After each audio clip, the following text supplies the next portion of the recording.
हाँ, उत्साह है और श्रद्धा है। श्रद्धा मतलब ये कार्य करना, और उत्साह वो करेंगे। तो मेधा का क्या प्रयोजन? कहता है मेधा आपकी बुद्धिमत्ता और वो उसकी गणना में तो ना है, लेकिन आपके अंदर मेधा तो और उत्साह और श्रद्धा नहीं है, तो फिर मेधा किसी काम की नहीं है। तो सबसे मुख्य आपके अंदर उत्साह होना चाहिए, वही करना है, रुचि नहीं हो जा रहा है वही करांगे, ये करांगे, आज तो पेड़ा लगाऊंगा, मतलब किसी कार्य में उत्साह होना। और श्रद्धा, श्रद्धा का मतलब है उस कार्य के प्रति कि हाँ, मतलब एक जुड़ाव होना। कहता ना उस व्यक्ति के प्रति बड़ी श्रद्धा है, वो उसकी बात मान लेना, उसमें श्रद्धा ना, उसमें विश्वास है ना। तो ये जब चीजें होती हैं तो फिर आपकी गति होती है। विद्यार्थी में क्या होता है? विद्यार्थियों में जो सबसे बड़ी बात है, सबसे बड़ी बात है एक तो उसके अंदर से डर हटा देना।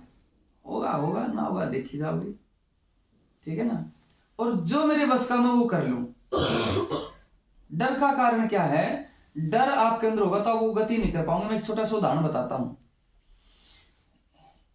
एक हिरण का दिया था क्या, हिरण का उदाहरण याद है ना? कुरुक्षेत्र में हिरण गाय थी। चलो दूसरा उदाहरण देता हूं। एक बार एक महात्मा अपने शिष्यों को उपदेश कर रहे थे कि जीवन में सफलता प्राप्त करनी, तो उसके 4 स्तंभ है। 4 स्तंभ कौन कौन से? पहला स्तंभ है आपका लक्ष्य स्पष्ट होना चाहिए, करना है क्या आपको। दूसरी बात, आपके अंदर आत्मविश्वास होना चाहिए कि मैं करूंगा इसको या करूंगा इसको। तीसरी बात, आपके अंदर कड़ी मेहनत होनी चाहिए, कड़ी हार्डवर्क कहते हैं ना, कड़ी मेहनत। और चौथी बात, आपके अंदर धैर्य होना चाहिए। ये नहीं कि एक बार हमने किया और कोई क्वेश्चन पेपर सोल्व करने लगे, वो यानी उसी में अरे मेरे तो ना हुआ है, उसी में टूट गए, 50% तो हमारे पास है ना। तो अब आइए, एक महात्मा जी ने अपने शिष्यों को उपदेश किया कि बेटा जीवन में कुछ भी कर सको तुम, 4 चीज हो, आपका लक्ष्य स्पष्ट हो, आपके अंदर आत्मविश्वास हो, कड़ी मेहनत और धैर्य हो। तो उसने देखा चलो एक दिन अपने शिष्यों का परीक्षा लेते हैं कि मैंने जो बात समझाई है ये अमल करते कि नहीं करते। उसने क्या करा, एक बांस की डंडियों की बाल्टी बनाई और अपने शिष्यों को दिया, भाई इस बाल्टी से आपको तालाब से पानी लेके आना है। अब डंडियों से बाल्टी बनी थी तो छेद तो थी, तो पानी लेने जाए और बाल्टी में से थोड़ा सा पानी भरे, कुछ कदम चलो तो पानी बाहर।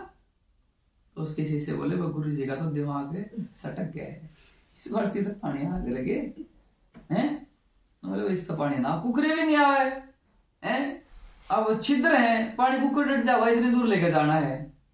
लेकिन उसका एक शिष्य गुरु जी की बात ध्यान थी कि गुरु जी ने कहा लक्ष्य स्पष्ट हो, आत्मविश्वास हो, कड़ी मेहनत हो, धैर्य हो, कुछ भी कर सको। कहता ठीक, तो कि मेरा लक्ष्य स्पष्ट है, मुझे तालाब से पानी वहां लेके जाना है और मैं लेके जाऊंगा, ये आत्मविश्वास लेके जाऊंगा, कड़ी मेहनत करूंगा, लगे रहो है, पानी भरा है ले जाओ है, पानी भरा 2 कदम चले, 1 कदम सारा पानी भर, फिर पानी भरा है, फिर जाओ है तालाब में, फिर 1 कदम 2 कदम, फिर जाओ है, फिर 1 कदम, और होते होते लगातार पानी के संपर्क में आने से बांस फूल जावे है, और बांस फूलते ही छिद्र बंद हो जाए। गुरु जी ने भी ऐसी बाल्टी बनाई थी ना कि वो छिद्र अच्छे से बंद हो जाए और वो पानी ले आवे। लेकिन वो पानी ले आवा है तो उसमें धैर्य बड़ा काम करे। वो कहता है धैर्य का मतलब है जब तक सफलता नहीं मिल जाती तब तक कड़ी मेहनत करते रहना धैर्य कहलाता है। जब तक वो बाल्टी से पानी नहीं ले जा पाया, चाहे वो 2 कदम चला, 10 कदम चला, पानी खत्म होता रहा, तो बार बार जो लेके जाओ ना, कि हर बार असफल होने पर भी जो बार बार प्रयास करता है, कब तक? जब तक सफलता नहीं मिल जाती, उसको कहते हैं धैर्य। और अंतिम बाल्टी से पानी ले जाता है ना। तो इसलिए जीवन में सफलता चाहते हो, लक्ष्य स्पष्ट, आत्मविश्वास, कड़ी मेहनत और धैर्य। एक ने कहा, हेनरी फोर्ड था अमेरिका का कार निर्माता, बोले जी आपकी सफलता का बोले यही रहस्य भाई, आपकी मेहनत हो, धैर्य हो, आत्मविश्वास हो, लक्ष्य स्पष्ट हो। बोले आप छलनी से पानी ले उसको। अब छलनी तो भाई चाहे लोहे की है चाहे प्लास्टिक की है, वो तो फूलनी नहीं। बोले जी छलनी से पानी ले इसको। बोले बिल्कुल भाई। अब वो कैसे? तो कहते हैं कि आंधियों में भी दीप जलाए रखना, दलदल में भी पांव जमाए रखना, रुक सकता है छलनी में भी पानी, बस बर्फ जमने तक आस लगाए रखना, मतलब धैर्य रखना। ठीक है ना। तो जब आपके अंदर इतना धैर्य होगा तो सफलता आपसे दूर नहीं है। उतार चढ़ाव जीवन में आते रहते हैं। मैं कई बार कोई चीज करूँ ना, मैंने सोच लिया या मेहनत मांगेगी पर करके छोड़नी है, मेहनत मांगेगी पर ऐसा नहीं कि मैं नहीं कर सकता, करेंगे, मेहनत करेंगे। पूर्व जन्म में नहीं कर, किस जन्म में मेहनत करनी पड़ेगी, करेंगे, थोड़ी ज्यादा मेहनत लगेगी, है ना। तो ऐसा करो, पर ये नहीं।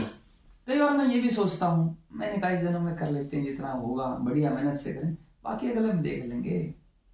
इतनी क्यों भड़क लेनी है, भड़क नहीं लेनी, लेकिन अपने काम में हमने चोरी नहीं करनी है। मतलब जितना हमारा सामर्थ्य है उस सामर्थ्य से कम नहीं लगाना है, जितना सामर्थ्य है उतना सामर्थ्य तो लगाना ही लगाना है। अपनी मेहनत में हमने कोताही नहीं बरतनी है, ठीक है ना।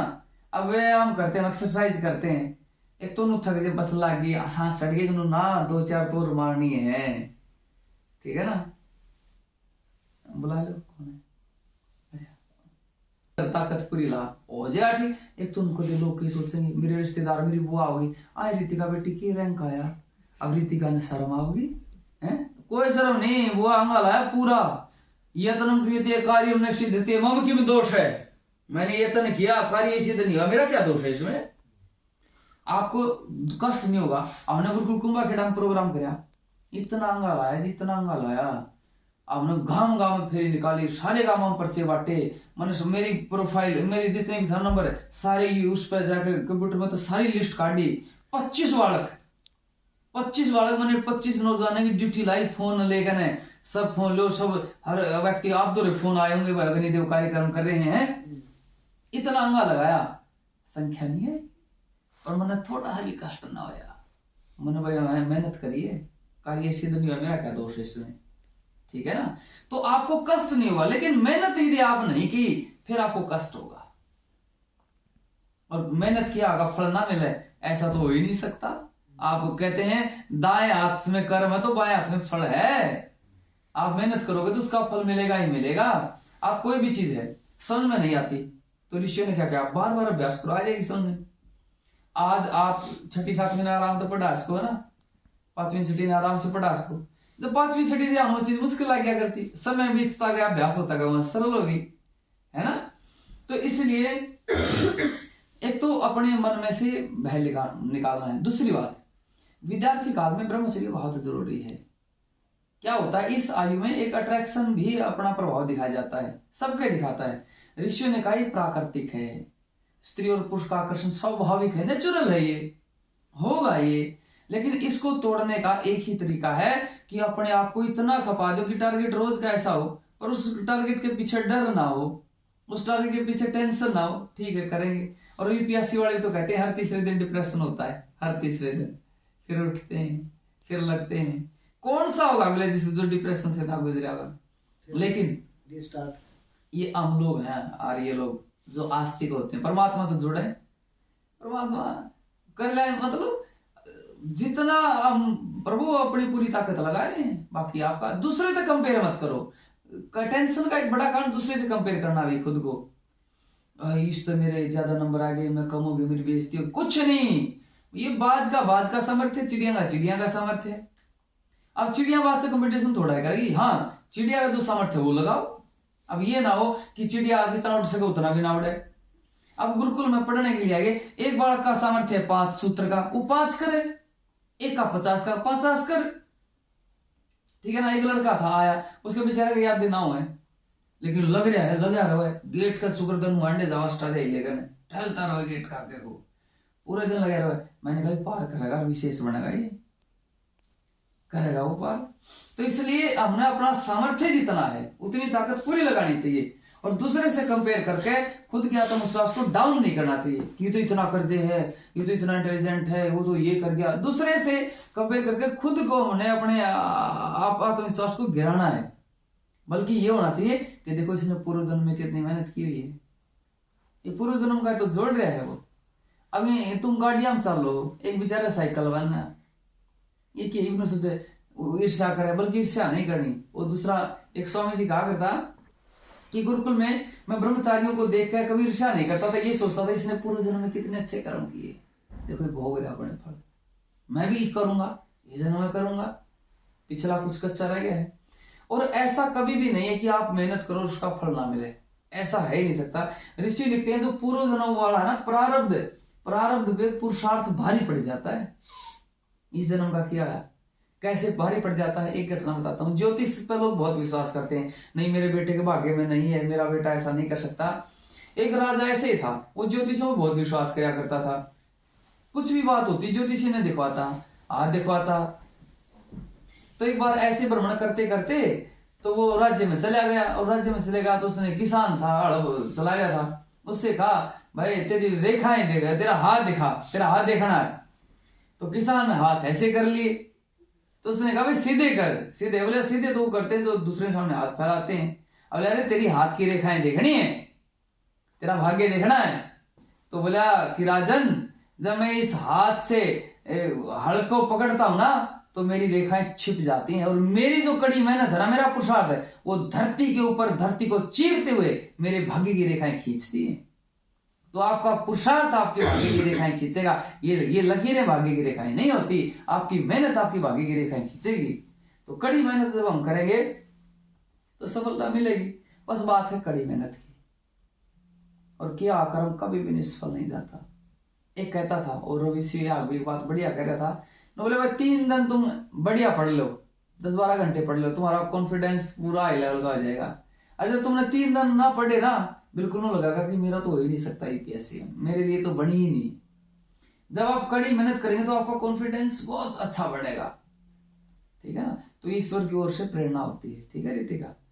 तो ऐसा रखें। और फिर मैंने वो ब्रह्मचर्य बीच में तट गया, मेरा दूसरा विषय छिड़ गया था। देखो क्या होता है, कुछ तो ये विषय ऐसा है, इस पर लोग थोड़ा सा बताते हुए महसूस करते हैं कि ये विषय है, बच्चों को भी महसूस होता है सुनते हुए। लेकिन ये ब्रह्मचर्य एक ऐसी तोप है, मैं कहता हूँ ये तोप है, जिसकी लब लाएगी ना उसे उठा देगी, ऐसी तोप है ब्रह्मचर्य। आचार्य बलदेव जी एक उदाहरण बहुत दिया थे, अपने व्याख्यान में बोलिया करते कि ब्रह्मचारी कहता बता धरती तुझे इधर पलटू या उधर पलटू। ये सामर्थ्य है ब्रह्मचारी का। अर्थात वो जीवन में जो संकल्प ले लेता है, जिसमें ठान लेता है, वो टूटता नहीं, फिर कर छोड़ता है। चाहे उसकी जन्म जन्मांतर लग जाए, छोड़ता नहीं, डिप्रेशन में नहीं जाएगा, कदम पीछे नहीं रखेगा, टूटेगा नहीं। तो इसलिए चरित्र बहुत जरूरी है। और चरित्र होते ही फिर क्या होगा, एकाग्रता हो जाएगी। एकाग्रता को सबसे ज्यादा कौन तोड़ा है? चरित्रहीनता तो तोड़ती है। मैसेज कब आऊंगा, मैसेज आया नहीं, मैसेज टूटते ही मैसेज तो नहीं आया, टूट गया ना, पूरी एकाग्रता टूट गई ना। आज फोन पे बात करनी है, हाँ बात होगी, फोन मतलब थोड़ी बहुत ऊक चूक होगी, बातचीत में खटपट होगी, तो फिर वह टेंशन। मेरे तो कितने रोज आता मैं क्या करनी है फोन, हाँ मेरे तो मैसेज आना है, मैं डिप्रेशन में ठीक है नहीं। तो इसलिए जीवन में चरित्र की पवित्रता। लेकिन एक बात याद रखियो, मेरी ध्यान से सुनिए, जो ब्रह्मचारी हो है ना, ब्रह्मचारी जो होते हैं, जैसे आप लोग हैं, आपके घर का माहौल है, चरित्र अच्छा है, ये सामान्य जगह कौन टूट सकते।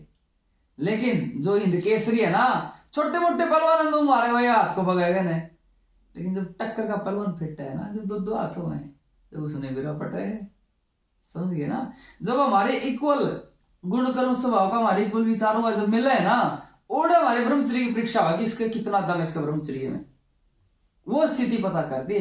तो ऐसी स्थिति में ईश्वर हमारी रक्षा करेगा। परमात्मा से जुड़ोगी, प्रभु टक्कर का पहलवान फिट रहा है, ताकत दे, ठीक है ना। तो ऐसी स्थिति में, और अपना लक्ष्य देखो कि मेरे बहुत बड़ा लक्ष्य है, और इस लक्ष्य में मेरे पास व्यर्थ की चीजों के लिए समय नहीं है, ठीक है ना। जिस तरह चाणक्य कहता ना कि मेरा एक एक पल, मेरे एक श्वास, मेरे एक क्षण मेरे लक्ष्य से जुड़ा हुआ है, मेरे पास हेमा के लिए कोई समय नहीं है, मेरे पिता को दी प्रतिज्ञा को मुझे पूरा करना है, और मैं नहीं चाहता उस प्रतिज्ञा में कोई हेमा बाधा बने, मुझे अखंड भारत का निर्माण करना है। जब आपका लक्ष्य बड़ा होता है ना, फिर व्यर्थ की चीजों के लिए समय बचता ही नहीं। तो इन चीजों का विशेष ध्यान रखें, और अच्छे बच्चों का संग करें। ऋषियों ने संग दोष को बहुत प्रभाव डाला है। बच्चे क्या होते हैं, मान लीजिए बच्चे बहुत बढ़िया हैं, अच्छे लोग, तो मैंने आज एक लड़का है, फौजी है, कालवा का, बोला जी मेरे पिताजी ने शराब छोड़ दी। मैंने कहा बहुत बढ़िया। मैंने कहा कैसे? बोले जिसके जो मित्र थे वो छोड़ दिए उसने। अब वो जो एक ब्रह्मचारी मास्टर जी हैं, रात को उसके पास बैठते हैं और एक कृष्णारिया जी उसके साथ टहलने जाते हैं। और मेरे पिताजी ने शराब छोड़ दी थी, घर में बहुत आनंद हो गया। कैसे छोड़ दी? उसने संग बदल दिया अपनी। संग दोष के कारण बुराई है, लेकिन संग छोड़ दिया, अच्छे लोगों का संग कर लिया। तो स्कूल में क्या होता है, स्कूल में बहुत ऐसे बच्चे भी होते हैं, ऐसी लड़कियां भी होती हैं, वो क्या होगा, हमारे विचारों में बिगाड़ कर देंगे, हमारे विचारों में बिगाड़ कर देंगे। हमने भी याद, हम छोटे थे, खेलने के लिए जाया करते थे, तो मुझे भी याद है, मैं बताऊं, तो खेलने के लिए जाते थे, तो मेरा खेल था कुश्ती। मैंने कुश्ती खेला है थोड़ा बहुत, वो भी मेरा काम आ गया, नो काम आ गया। आदमी किसी ने कहा ना कितका ब्रह्मचारी आज वो एक दामन बढ़िया हो ही ला दूं मैं बड़ा काम दे रहा है। और 2-3 पैसा सूत बैठ लिया और वो दाम फंसाना बना है और कटलानी उसकी वो तो मेरे तो ठाडे। तो कुश्ती का ऐसा काम है। तो हम जाया करते जी, तो मेरे साथ भी 2-3 निकम्मे बच्चे थे, तो उन्होंने कहा कि कोई हमें इधर देखती है। तो मैंने कहा अच्छा। तो उन्होंने वो अपनी ताड़ियों की आवाज दी, तो वो आई देखने के लिए। तो मन में आगे कोई हमें भी देखे, फिर तो अभी नहीं देखे, तो अब बच्चे थे ना तो संघ का प्रभाव है। मुझे याद है कि संघ का प्रभाव ऐसे पड़ता है। अब किसी चरित्रवान के साथ में है, चरित्रवान कहेगा अरे ऋषियों ने तो अष्टमैथुन कहे हैं, स्त्री के दर्शन नहीं करने चाहिए, संभाषण नहीं करना चाहिए, एकांत सेवन नहीं करना चाहिए, हैं? अब उसके दिन हाँ भाई बिल्कुल, फिर अपनी नजर नीचे रखेंगे, है ना? संघ का प्रभाव नहीं है। अभी हमारा ब्रह्मचारी नीचे नजर ले रहा है, क्यों? संघ इसने पता है गुरु जी गले बैठे, है ना? अब नहीं देखेगा ये। तो अब ये किसी गल होता निकम्मा गल है, फिर ये भी अब विचारों में दोष आता है इसके भी, है ना?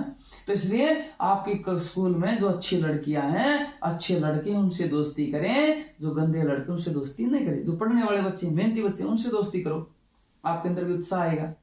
ठीक है, तो ये कुछ बात बताई। अब जो प्रश्न है, प्रश्न पूछो। तो पढ़ाई में आपको कोई व्यवधान है, या कोई और किसी प्रकार की बाधा है, या कोई और कोई एकाग्रता को लेकर के है, कोई याद करने को लेकर के है, कोई समझने को लेकर के, कुछ भी है।